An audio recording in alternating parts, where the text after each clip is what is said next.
हमारी दुनिया में ऐसा कोई इंसान नहीं है जो अमर हो, लेकिन अगर हम आपसे कहें कि हमारी इस दुनिया में एक ऐसी जगह भी मौजूद है जहां पर रहने वाले किसी भी इंसान की कभी मृत्यु नहीं होती, तो क्या आप यकीन करेंगे? इस जगह पर रहने वाले लोग हजारों साल पहले भी जीवित थे और आज भी जीवित हैं। हम बात कर रहे हैं हिमालय की उस रहस्यमयी जगह की जो 2400 किलोमीटर में फैली हुई है और जिसका जिक्र केवल हिंदू धर्म में ही नहीं बल्कि तिब्बती बौद्ध धर्म और कई अन्य प्राचीन धार्मिक किताबों में भी किया गया है। हिमालय के ऊपर स्थित इस शहर को लोग शंभाला, ज्ञानगंज या सिद्ध आश्रम के नाम से भी जानते हैं। क्या शंभाला वास्तव में वही पवित्र और रहस्यमय स्थान है जहां आज भी चिरंजीवी अश्वत्थामा जीवित है? यहाँ के लोग 4000 साल तक कैसे जीवित रहते हैं और चिंतामणि पत्थर का रहस्य क्या है? जर्मनी के तानाशाह हिटलर इसे किसी भी हालत में क्यों खोजना चाहता था और भगवान विष्णु का 10वां अवतार कल्कि शंभाला में ही क्यों जन्म लेगा? शंभाला के लोग टाइम ट्रेवल और टेलीपैथी जैसी अद्भुत तकनीकों का उपयोग कैसे जानते थे? यह सवाल सदियों से मानव जाति को चौंका रहा है। कहते हैं शंभाला सिर्फ एक स्थान नहीं है बल्कि एक अद्भुत संसार है जहां समय की सीमाएं खत्म हो जाती हैं और रहस्य एक नया आयाम ले लेता है। पर सवाल यह है, क्या शंभाला सच में मौजूद है या यह सिर्फ एक कल्पना है जो हमारी कल्पनाओं को एक नई दिशा देता है? तो आइए इस अनसुलझे रहस्य की परतों को खोलते हैं, जानने की कोशिश करते हैं शंभाला की वो कहानी जिसे इतिहास और मिथकों ने सदियों से छुपा रखा है।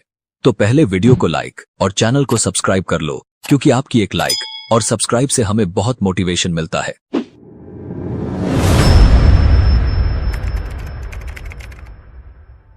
साल 2013 में रिसर्चर्स की एक टीम तिब्बत पहुंची, जहां उन्होंने इतिहास और पुरातात्विक अवशेषों की जांच शुरू की। इसी दौरान उनका ध्यान गया एक भूले बिसरे साम्राज्य पर जिसे गोगे किंगडम के नाम से जाना जाता है। यह साम्राज्य लगभग 1 लाख लोगों का घर था, पर एक रात में ऐसा क्या हुआ कि यह 1 लाख लोग बिना कोई निशान छोड़े गायब हो गए, मानो वे कभी वहां थे ही नहीं। विज्ञान के लिए यह घटना सदियों से एक पहेली है, लेकिन कुछ कहानियां इस रहस्यमय घटना को एलियन से जोड़ती हैं। यह साम्राज्य 13वीं शताब्दी के दौरान बसाया गया था, एक बर्फ से ढकी बंजर जगह पर जहां किसी को भी इसके जीवित रहने की उम्मीद नहीं थी। लेकिन समय बीतता गया और 15वीं शताब्दी तक यह स्थान धन वैभव से भर गया। जिस राज्य में 10,000 लोग भी नहीं होने चाहिए थे, वहां 1 लाख लोग सुखपूर्वक जीवन जी रहे थे। जब अन्य साम्राज्य के सम्राट गुगे के राजा से पूछते कि उन्होंने इतना अद्भुत और समृद्ध साम्राज्य कैसे बनाया, तो गोगे साम्राज्य के लोग हमेशा इसका श्रेय शंभाला नगरी को देते थे। उनका कहना था, हम जो कुछ भी हैं वह शंभाला नगरी के लोगों की मदद से हैं। यह वही नगरी है जिसे हिंदू और बौद्ध धर्म में देवताओं का निवास स्थान माना जाता है। लेकिन 1673 में लद्दाख के राजा ने इस साम्राज्य पर हमला कर दिया। सुबह जब उसने अपनी सेना से हमला करवाया तो उसके सामने एक अजीब दृश्य था। पूरी नगरी खाली थी। 1 लाख लोग अचानक कहां गायब हो गए? यह सवाल आज भी रहस्य बना हुआ है। सैनिकों का ध्यान महल के अंदर मौजूद उन सुरंगों पर गया जो धरती के अंदर लगभग 1 से 2 किलोमीटर तक फैली हुई थी। गुफाओं के पास हलचल के कई निशान थे, जिससे यह साफ था कि वहां हाल ही में काफी गतिविधियां हुई थीं। यह सुरंगें टूट चुकी थीं, या यूं कहे कि जानबूझकर तोड़ी गई थीं। फिर भी अंदर जाने की कोशिश की गई, लेकिन किसी को कुछ भी नहीं मिला। आखिरकार उनकी खोजबीन उन्हें उन सुरंगों तक ले गई जो कैलाश पर्वत की ओर जाती थीं। कैलाश पर्वत, जिसे भगवान शिव का निवास स्थान माना जाता है और शंभाला का प्रवेश द्वार भी, आज तक यह स्थान विज्ञान और रहस्य का केंद्र बना हुआ है। हिमालय की बर्फीली और दुर्गम चोटियों के बीच छिपा हुआ है एक ऐसा रहस्यमय स्थान जो सदियों से खोजकर्ताओं के लिए आकर्षण का केंद्र बना हुआ है। इस स्थान का नाम है शंभाला, एक पौराणिक नगरी जिसे ज्ञान, शांति और उन्नत सभ्यता का केंद्र माना जाता है। इस रहस्यमय स्थान को ज्ञानगंज, सिद्धाश्रम या शांग्रीला के नाम से भी जाना जाता है। लेकिन शंभाला को खोजना बेहद कठिन है। आधुनिक तकनीकें, चाहे वे मैपिंग हो या नेविगेशन सिस्टम, इस रहस्य को सुलझाने में असफल रही हैं। हमारे महाकाव्यों में वर्णित सभी अमर पात्र जैसे हनुमान और अश्वत्थामा के बारे में कहा जाता है कि वे आज भी शंभाला में निवास करते हैं। ऐसा माना जाता है कि शंभाला के निवासियों के पास असाधारण बुद्धिमत्ता और अत्याधुनिक तकनीकी क्षमताएं हैं। वे टाइम ट्रैवल कर सकते हैं, टेलीपोर्ट कर सकते हैं और यहाँ तक कि एलियन से संपर्क करने की क्षमता रखते हैं। सबसे दिलचस्प बात यह है कि शंभाला को एक मल्टी डायमेंशनल राज्य माना गया है, जहां तक पहुंचने के लिए एक विशेष प्रकार की चेतना यानी मल्टी डायमेंशनल अवेयरनेस की आवश्यकता होती है। यह चेतना केवल हिमालय के आध्यात्मिक वातावरण में ही विकसित की जा सकती है। शंभाला का उल्लेख प्राचीन धार्मिक ग्रंथों में मिलता है। तिब्बती बौद्ध धर्म के कालचक्र तंत्र से लेकर हिंदू धर्म के पुराणों तक यह स्थान न केवल एक पवित्र धरोहर है बल्कि एक आध्यात्मिक आदर्श भी है। ऐसा कहा जाता है कि शंभाला तक पहुंचना केवल उन्हीं लोगों के लिए संभव है जिनके हृदय शुद्ध और जिनकी आध्यात्मिक चेतना उच्चतम स्तर पर होती है। शंभाला की पौराणिक मान्यताओं के अनुसार यहाँ के लोग अमर होते हैं और मृत्यु से परे जीवन संभव है। तिब्बती बौद्ध धर्म के कालचक्र तंत्र और जांगजुम संस्कृति में भी शंभाला का वर्णन मिलता है। यह मान्यता है कि शंभाला में ही कल के अवतार का जन्म होगा, जो कलयुग का अंत करेंगे और धर्म की पुनः स्थापना करेंगे। तिब्बत की एक प्राचीन पवित्र पुस्तक में एक ऐसा नक्शा है जो शंभाला सहित कई प्राचीन शहरों जैसे फारस, बेबीलोन और यहूदिया का चित्रण करता है। इसे बौन पंथ का जन्मस्थल भी कहा जाता है। यहाँ तक कि 7वीं सदी के बौन ग्रंथों में एक नक्शे पर शंभाला को दर्शाया गया था, जिसे लगभग 2000 साल पुराना माना जाता है। शंभाला साम्राज्य का भूगोल प्राचीन ग्रंथों में विशाल कमल के फूल के रूप में वर्णित है, जिसकी 8 पंखुड़ियां बर्फ से ढके पहाड़ों से घिरी हैं। इन पहाड़ियों के बीच हरी भरी घाटियां हैं जिनसे शंभाला नदी बहती है। इसके केंद्र में स्थित है कपाल नामक राजधानी, जहां सोने, चांदी, रत्नों और कीमती धातुओं से बने भव्य महल हैं। पिछली शताब्दियों में शंभाला के साम्राज्य को विभिन्न स्थानों से जोड़ा गया और शास्त्रों में वर्णित इसके स्थानों की खोज के लिए कई अभियानों का आयोजन किया गया। हालांकि अब तक इसका वास्तविक स्थान किसी को नहीं मिल सका है। तिब्बती मान्यताओं के अनुसार शंभाला का भौगोलिक स्थान हिमालय के दुर्गम और गुप्त इलाकों में छिपा हुआ है। कई विद्वानों का मानना है कि यह पवित्र स्थल कैलाश पर्वत के पश्चिम में स्थित है, जो स्वयं एक रहस्यमय और पवित्र स्थान के रूप में प्रसिद्ध है। यह कहा जाता है कि शंभाला तक केवल वही लोग पहुंच सकते हैं जिनके पास आध्यात्मिक जागरूकता और शुद्ध हृदय हो। हालांकि इसके भौतिक स्थान को लेकर समय समय पर कई सिद्धांत और विवाद सामने आए हैं। आज भी शंभाला के भूगोल का रहस्य अनसुलझा है और यह रहस्य हमें हमेशा अज्ञात दुनिया की सीमाओं से परे खोज करने के लिए प्रेरित करता रहेगा। महाकाव्यों में वर्णित शंभाला एक अद्वितीय और रहस्यमय साम्राज्य है, जिसके भीतर कालचक्र मंडल, पिरामिड संरचनाएं और आयुर्वेद से जुड़े कई गूढ़ रहस्य छिपे हुए हैं। कहा जाता है कि शंभाला के प्रथम राजा सुचंद्र ने एक 9 मंजिला क्रिस्टल पर्वत का निर्माण करवाया था। यह पर्वत अपनी अद्वितीय संरचना और अद्भुत शक्तियों के लिए प्रसिद्ध है। यहाँ के निवासी शारीरिक और मानसिक रूप से पूर्ण माने जाते हैं। यह नगरी ज्ञान, विज्ञान और आध्यात्मिकता के संगम का प्रतीक है। पहले जानते हैं कि शंभाला के बारे में बौद्ध धर्म क्या कहता है। तिब्बती बौद्ध धर्म के प्रमुख ग्रंथ कालचक्र तंत्र में शंभाला का वर्णन एक पवित्र नगरी के रूप में मिलता है, जहां एक उन्नत सभ्यता निवास करती है। यह नगरी ज्ञान, विज्ञान और आध्यात्मिकता का संगम मानी जाती है। कालचक्र तंत्र तिब्बती बौद्ध धर्म का एक अत्यंत महत्वपूर्ण ग्रंथ है। यह ब्रह्मांड, समय और मानव चेतना के आयामों पर केंद्रित है। इसमें यह भविष्यवाणी है कि जब संसार अज्ञानता और हिंसा से भर जाएगा, तब शंभाला का अंतिम राजा प्रकट होगा। इस राजा को रुद्र चक्रण के नाम से जाना जाएगा। वे अधर्म का नाश कर धर्म की पुनर्स्थापना करेंगे। इस ग्रंथ में शंभाला की शक्ति और ज्ञान को समझने के लिए एक विशेष अनुष्ठान कालचक्र दीक्षा का भी उल्लेख है। यह साधकों को शंभाला की आध्यात्मिक शक्ति से जोड़ने का माध्यम है। अब जानते हैं कि हिंदू धर्म में शंभाला के बारे में क्या उल्लेख मिलता है। हिंदू धर्म में शंभाला को एक पवित्र नगरी माना जाता है, जहां भगवान विष्णु का अंतिम अवतार कल की प्रकट होंगे। धार्मिक ग्रंथों जैसे श्रीमद् भागवत पुराण, विष्णु पुराण, महाभारत, मत्स्य पुराण और कल की पुराण में इसका वर्णन मिलता है। मान्यता है कि कल की अवतार का जन्म शंभाला में होगा और वे राक्षस कली का अंत करके बुराइयों को समाप्त करेंगे, जिससे सतयुग या कल की युग की शुरुआत होगी। धार्मिक ग्रंथों के अनुसार कलयुग की अवधि 4,32,000 वर्षों की है और अभी इसका प्रथम चरण चल रहा है।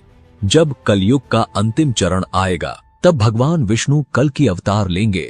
उन्हें एक घुड़सवार योद्धा के रूप में चित्रित किया गया है, जिनके हाथ में एक चमकती हुई तलवार होगी। मान्यता है कि श्री कृष्ण के जन्म के समय ही इस भविष्यवाणी का संकेत मिला था और कल की अवतार का जन्म श्री कृष्ण जन्म के 21 पखवाड़े या मार्गशीर्ष माह में कृष्ण पक्ष की अष्टमी को होगा। अब जानते हैं श्रीमद् भागवत पुराण में शंभाला और कल की अवतार के बारे में क्या कहा गया है। श्रीमद् भागवत पुराण के प्रथम खंड के 3 अध्याय का 25वां श्लोक कहता है, 2 युगों के संधि पर जब पृथ्वी के शासक पतित होकर लुटेरे बन चुके होंगे, तब सृष्टि के स्वामी भगवान विष्णु कल की अवतार लेंगे और विष्णु यश के पुत्र बनेंगे। और श्रीमद् भागवत पुराण के 12वें खंड के 2 अध्याय का 18वां श्लोक इस बात का प्रमाण देता है कि भगवान कल्कि का जन्म शंभाला में होगा। इसमें लिखा है, कलयुग के अंत में भगवान कल्कि का जन्म इस धरती पर सबसे प्रतिष्ठित ब्राह्मण महान आत्मा विष्णु यश के घर में होगा। शंभाला एक प्राचीन और आध्यात्मिक रूप से जागरूक सभ्यता मानी जाती है, जिसके पास उन्नत तकनीकें और मानसिक शक्तियां थीं। प्राचीन ग्रंथों में शंभाला की सबसे प्रमुख और रहस्यमय तकनीक का आधार चिंतामणि पत्थर था, जिसे ब्रह्मांडीय ऊर्जा का स्रोत माना गया और कामना पूर्ण करने वाला पत्थर कहा गया। यह पत्थर शंभाला के निवासियों को मानसिक और आध्यात्मिक शक्तियां प्रदान करता था। शंभाला के लोग टेलीपैथी और टेलीकिनेसिस में निपुण थे, जिससे वे बिना बोले संवाद कर सकते थे और अपनी मानसिक ऊर्जा से वस्तुओं को नियंत्रित कर सकते थे। उनके पास विमान जैसी उन्नत उड़ान तकनीक थी, जिन्हें कुछ लोग यूएफओ या एलियंस द्वारा दिए गए यान मानते हैं, ताकि वे पृथ्वी से बाहर भी यात्रा कर सकें। तिब्बती ग्रंथों के अनुसार वे अन्य ग्रहों की यात्रा करने में सक्षम थे। सबसे रहस्यमयी थी उनकी अमृता। कहा जाता है कि शंभाला के लोग हजारों वर्षों तक जीवित रह सकते थे। उनकी उन्नत चिकित्सा प्रणाली और योग तकनीकों ने उन्हें ऐसी क्षमता दी थी जिससे वे उम्र बढ़ने की प्रक्रिया को रोक सकते थे। शंभाला में योगियों के अमर रहने की बात पर विज्ञान तर्क देता है कि एक निश्चित आयु के बाद जीव की मौत हो ही जाती है, लेकिन अगर शरीर में लगातार नई कोशिकाएं बनती रहें और किसी तरह से अंगों को लंबे समय तक स्वस्थ रखा जा सके, तो इंसान भी 1000 साल से ज्यादा जीवित रह सकता है। न केवल विज्ञान बल्कि आयुर्वेद में भी कुछ ऐसा ही कहा गया है। शंभाला में रहने वाले लोग योग विद्या में पारंगत होते थे और इसी के सहारे वे अपनी भावनाओं को नियंत्रित कर सकते थे। वहीं आम इंसान ऐसा नहीं कर सकता। शंभाला की रहस्यमयी तकनीकें, मानसिक शक्तियां, चिंतामणि पत्थर, उड़न यान और उनकी अमृता आज भी रहस्य बनी हुई हैं। माना जाता है कि उन्होंने इन शक्तियों का उपयोग कर ब्रह्मांड और एलियन से संवाद किया। शंभाला एक रहस्यमय नगरी इतिहास में कई खोजकर्ताओं और साहसी यात्राओं का केंद्र रही है, लेकिन कोई भी खोज पूरी तरह सफल नहीं हो सकी। तिब्बत और हिमालय की दुर्गम घाटियों में इसे खोजने के प्रयासों में कई रहस्यमय घटनाएं दर्ज की गईं। 1925 से 1928 के बीच प्रसिद्ध रूसी चित्रकार, लेखक और रहस्यवादी निकोलस रोएरिच ने शंभाला की खोज के लिए एक साहसिक अभियान का नेतृत्व किया। हिमालय और तिब्बत की दुर्गम चोटियों पर यात्रा करते हुए उन्होंने शंभाला को एक आध्यात्मिक और वास्तविक नगरी के रूप में प्रस्तुत किया। उन्होंने कहा कि यह नगरी केवल उन्हीं के लिए खुलती है जिनका हृदय शुद्ध और चेतना विकसित है। 5 अगस्त 1927 को रोएरिच ने तिब्बत में आकाश में एक अंडाकार वस्तु देखने का दावा किया, जिसे उन्होंने शंभाला की झलक माना। उनके अनुसार शंभाला ज्ञान, शांति और उन्नत सभ्यता का प्रतीक है, जो भविष्य में मानवता का मार्गदर्शन करेगी। रोएरिच ने अपनी यात्रा के दौरान चिंतामणि पत्थर की भी खोज की, जो हिंदू और बौद्ध परंपराओं में दिव्य रत्न और इच्छाओं को पूरा करने वाला माना जाता है। उनका विश्वास था कि यह पत्थर शंभाला के रहस्यों को उजागर करने और मानवता की प्रगति में महत्वपूर्ण भूमिका निभा सकता है। उनकी यात्राओं और अनुभवों ने शंभाला के धार्मिक और आध्यात्मिक महत्व को गहराई से उजागर किया और इसे एक अमर रहस्य बना दिया।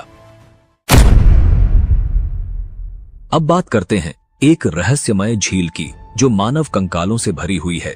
यह झील उत्तराखंड के चमोली जिले में स्थित रूपकुंड झील है, जिसे कंकालों की झील भी कहा जाता है। समुद्र तल से 16,500 फीट की ऊंचाई पर स्थित इस झील में मछलियों और जीव जंतुओं के बजाय नर कंकाल बिखरे हुए मिलते हैं। तिब्बत की सरहद से करीब 65 किलोमीटर दूर यह झील सैलानियों के लिए एक आकर्षक लेकिन डरावना दृश्य प्रस्तुत करती है। रूपकुंड झील में 800 से ज्यादा इंसानों के कंकाल दशकों से पड़े हैं। वैज्ञानिक लंबे समय से यह समझने की कोशिश कर रहे हैं कि यह लोग किस तबाही का शिकार बने थे। 2019 में हुई डीएनए सैंपलिंग से पता चला कि यह सभी लोग एक ही समय पर नहीं बल्कि अलग अलग समय पर करीब 1000 सालों के दौरान मारे गए थे। कुछ कंकालों की खोपड़ी की हड्डियां टूटी हुई थीं, जिससे यह सवाल उठता है कि क्या उनकी हत्या की गई थी। हाल ही में हुई डीएनए टेस्टिंग से यह भी सामने आया कि इनमें कुछ दक्षिण एशियाई, चीनी और कोरियाई लोगों के अवशेष भी शामिल हैं। यह बात और भी हैरान कर देने वाली है कि ये लोग वहां कैसे पहुंचे थे। कुछ मान्यताओं के अनुसार यह माना जाता है कि येति मानव शंभाला का रखवाला है और कैलाश पर्वत के पास ही रहस्यमय शंभाला नगरी है। तो हो सकता है कि यति मानव ने इन तीर्थ यात्रियों को पकड़ा और उनकी जान लेकर उन्हें रूपकुंड झील में फेंक दिया। क्या यह कंकाल उन तीर्थ यात्रियों के हैं जो शंभाला की तलाश में आए थे और यति मानव का शिकार बन गए? हालांकि यति मानव के अस्तित्व का अब तक कोई ठोस सबूत नहीं मिला है, लेकिन तिब्बत में कई लोगों ने इसे देखने का दावा किया है। अब जानते हैं कि एक और रूसी दार्शनिक ने शंभाला के बारे में क्या शोध की है। हेलेना ब्लवात्स्की एक प्रसिद्ध रूसी रहस्यवादी दार्शनिक और थियोसॉफिकल सोसाइटी की सह संस्थापक थी। उन्होंने अपने जीवन काल में कई प्राचीन धर्मों, दार्शनिक परंपराओं और रहस्यमय ज्ञान की खोज की। शंभाला पर उनकी खोज और शोध थियोसॉफिकल सिद्धांतों में महत्वपूर्ण स्थान रखते हैं और यह गहराई से एक रहस्यवादी और आध्यात्मिक दृष्टिकोण से जुड़ा हुआ है। हेलेना ब्लवात्स्की अपने अनुभव बताते हुए कहती हैं कि शंभाला कोई साधारण स्थान नहीं है। यह एक आध्यात्मिक आदर्श राज्य है जहां उच्च आत्माएं निवास करती हैं। यह नगरी हमें अदृश्य रूप से मार्गदर्शन देती है और केवल उन्हीं के लिए प्रकट होती है जिनकी चेतना शुद्ध और आध्यात्मिक रूप से जागरूक होती है। 1930 के दशक के अंत में एक ऐसी खोज शुरू हुई जिसने शंभाला के रहस्य को और भी गहरा बना दिया। इस बार यह खोज किसी साधारण व्यक्ति या खोजकर्ता द्वारा नहीं बल्कि हिटलर के नाजी शासन के तहत की गई। एक शासन जिसने शंभाला के गुप्त ज्ञान और शक्तियों को हासिल करने के लिए हिमालय की ओर रुख किया। नाजी रहस्यवाद और प्राचीन सभ्यताओं में हिटलर और उसके सहयोगियों की गहरी रुचि थी, विशेष रूप से एसएस प्रमुख हाइनरिश हिमलर, जो मानते थे कि शंभाला और अघरता जैसी पौराणिक जगहों में प्राचीन तकनीकें और मानसिक शक्तियां छिपी हैं। नाजियों का मानना था कि यह तकनीकें उन्हें दुनिया पर प्रभुत्व स्थापित करने में मदद कर सकती हैं। 1938 में अर्नस्ट शेफर के नेतृत्व में तिब्बत में एक अभियान शुरू हुआ। आधिकारिक रूप से इसका उद्देश्य तिब्बत की भूगोल, संस्कृति और वनस्पति का अध्ययन करना था, लेकिन इसका असली मकसद शंभाला की खोज करना था। नाजियों ने माना कि शंभाला में दिव्य शक्तियां और प्राचीन तकनीकें मौजूद हैं जो उन्हें सुपर पावर बना सकती हैं। हालांकि यह अभियान असफल रहा और शंभाला तक पहुंचने में वे नाकाम रहे। कुछ का मानना है कि नाजियों ने शंभाला से जुड़ी कुछ गुप्त जानकारी प्राप्त की जिसे उन्होंने दुनिया से छुपाया। आज भी शंभाला का रहस्य अनसुलझा है। यह सवाल बना हुआ है कि क्या यह स्थान वास्तविक है या केवल आध्यात्मिक प्रतीक। नाजी अभियानों ने रहस्य को सुलझाने के बजाय और गहरा कर दिया। अगर आपको यह वीडियो पसंद आई हो और ऐसी और भी अद्भुत कहानियां जानना चाहते हैं तो हमारे चैनल को सब्सक्राइब करें, वीडियो को लाइक और शेयर करें ताकि हम आपके लिए और भी रहस्यमयी और रोचक जानकारियां ला सकें। धन्यवाद।